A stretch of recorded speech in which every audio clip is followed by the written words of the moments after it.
যুক্তরাষ্ট্রের president Donald Trump ও পররাষ্ট্রমন্ত্রী Marco রুবিওর সাম্প্রতিক বক্তব্যে কিউবাকে ঘিরে উত্তেজনা আরও বেড়েছে। গেল রোববার সাবেক কিউবান প্রেসিডেন্ট রাউল কাস্তোর বিরুদ্ধে আনুষ্ঠানিক অভিযোগ গঠন করে যুক্তরাষ্ট্র। ১৯৯৬ সালে নির্বাসিত কিউবানদের একটি বিমান ভূপাতিত করার ঘটনায় তার বিরুদ্ধে হত্যার ষড়যন্ত্রের অভিযোগ আনা হয়েছে। ওই ঘটনায় ৪ মার্কিন নাগরিক নিহত হন। কিউবা এই অভিযোগকে রাজনৈতিক চাপ সৃষ্টির কৌশল হিসেবে দেখছে। সম্ভাব্য মার্কিন হামলার আশঙ্কায় কিউবার ভেতরেও বাড়ছে প্রস্তুতি। স্থানীয় সময় শনিবার সামরিক আগ্রাসনের বিরুদ্ধে সুরক্ষায় পারিবারিক নির্দেশিকা প্রকাশ করেছে দেশটির সিভিল ডিফেন্স। এটি কিউবার ওয়ার অফ অল পিপল প্রতিরক্ষার নীতির অংশ, যেখানে সাধারণ মানুষকেও প্রতিরোধ ব্যবস্থার অন্তর্ভুক্ত ধরা হয়। বিশ্লেষকদের মতে গেরিলা যুদ্ধ, স্থানীয় প্রতিরক্ষা নেটওয়ার্কের মাধ্যমে বিদেশি আগ্রাসন মোকাবেলার প্রস্তুতি দীর্ঘদিন ধরেই নিচ্ছে হাভানা। তাদের দাবি, কিউবার জনগণের বড় অংশই সামরিক প্রশিক্ষণপ্রাপ্ত।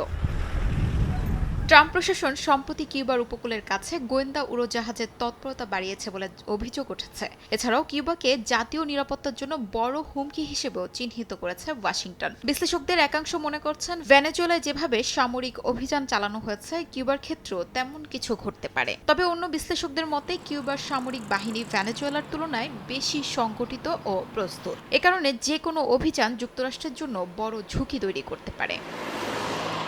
বিশেষজ্ঞরা বলছেন, কিউবার ভৌগোলিক অবস্থানও যুক্তরাষ্ট্রের জন্য বড় চ্যালেঞ্জ হতে পারে। মার্কিন ভূখণ্ডের খুব কাছাকাছি হওয়ায় পাল্টা প্রতিক্রিয়ার ঝুঁকি বাড়তে পারে বলেও আশঙ্কা করা হচ্ছে। গোপন গোয়েন্দা তথ্যের বরাতে কিছু মার্কিন গণমাধ্যম দাবি করছে কিউবা সামরিক ড্রোন সংগ্রহ করেছে। তবে এ তথ্যের বিশ্বাসযোগ্যতা নিয়ে প্রশ্ন তুলেছেন কয়েকজন বিশ্লেষক। তাদের মতে, কিউবা সরাসরি সামরিক সংঘাতের চেয়ে রাজনৈতিক ও কূটনৈতিক সমাধানেই বেশি আগ্রহী। অন্যদিকে কিউবার গভীর অর্থনৈতিক সংকট পরিস্থিতিকে আরও জটিল করে তুলেছে। যুক্তরাষ্ট্র খাদ্য ও ঔষধ সহায়তার প্রস্তাব দিলেও নিষেধাজ্ঞা ও অবরোধ বহাল রয়েছে। হাভানার দাবি, দীর্ঘদিনের মার্কিন অবরোধই দেশটির অর্থনৈতিক সংকটের মূল কারণ। তবে ওয়াশিংটনের মতে, কিউবার নেতৃত্বের নীতিগত ব্যর্থতাই সংকটের জন্য দায়ী। সব মিলিয়ে দুদেশের কয়েক দশকের তিক্ত সম্পর্ক আবারও বিপজ্জনক মোড়ে পৌঁছেছে বলে মনে করছেন বিশ্লেষকরা।